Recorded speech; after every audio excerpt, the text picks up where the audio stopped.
Hello and welcome to yet another video of Cornerstones of Math. Today we will solve the following problem. Find all natural numbers n satisfying 5 factorial equals 10 factorial divided by n factorial times 10 minus n factorial. Alright, first, let us divide both sides with 5 factorial. Then we have 1 on the left hand side, and this numerator becomes 10 times 9 times 8 times 7 times 6. So we have n factorial times 10 minus n factorial equals 10 times 9 times 8 times 7 times 6. So the task here is to split this 10 times 9 times 8 times 7 times 6 into the product of two factorials. Here, numbers such as 10, 9, and 8 can be factored into smaller numbers, i.e. 10 is 5 times 2, and 9 is 3 times 3, and 8 is 2 times 2 times 2.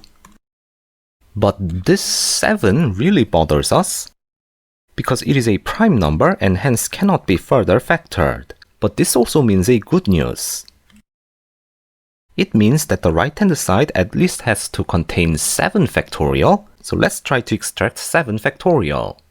We need 7 times 6 times 5 times 4 times 3 times 2, because multiplying 1 can be just ignored. Notice that we already have 7 times 6 here, so we only need 5 times 4 times 3 times 2. And 5 is right here, and this 2 times 2 gives 4. And we also have 3 and 2. So the product of these numbers gives 7 factorial, and we have 2 from here and 3 from here. Here, notice that 2 times 3 is 3 factorial. So we have n factorial times 10 minus n factorial equals 7 factorial times 3 factorial. Therefore, n can be 3 and 7. This means that 5 factorial can be written as 10 factorial divided by 7 factorial 3 factorial, or you can write 10 factorial equals 3 factorial times 5 factorial times 7 factorial, whichever you consider more beautiful. Now, some of you might want to ask, how do we know for certain that these two are only solutions to satisfy the given equation? How can you guarantee that there are no other values of n satisfying this equation? In order to answer that question, let us consider a sequence defined as n factorial times 10 minus n factorial, the left-hand side of the equation, only defined for n from 1 to 9.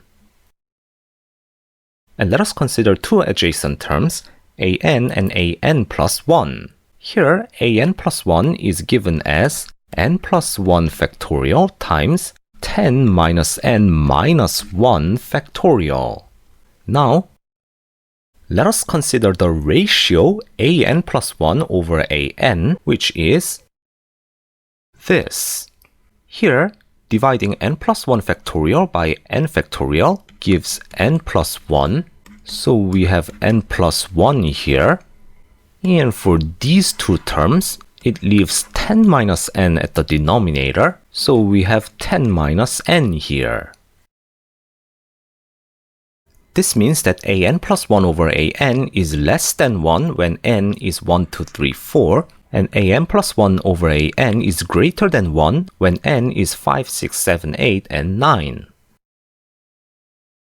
Meaning that an decreases when n is in between 1 and 5, and increases when n is in between 5 and 9.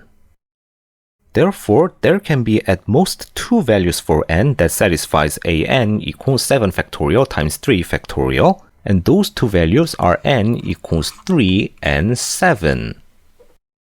So we have also proved that these two values are indeed all solutions. And that was all for today's video. Thank you all for watching. Please don't forget to hit that like and subscribe buttons, and I will see you in another video.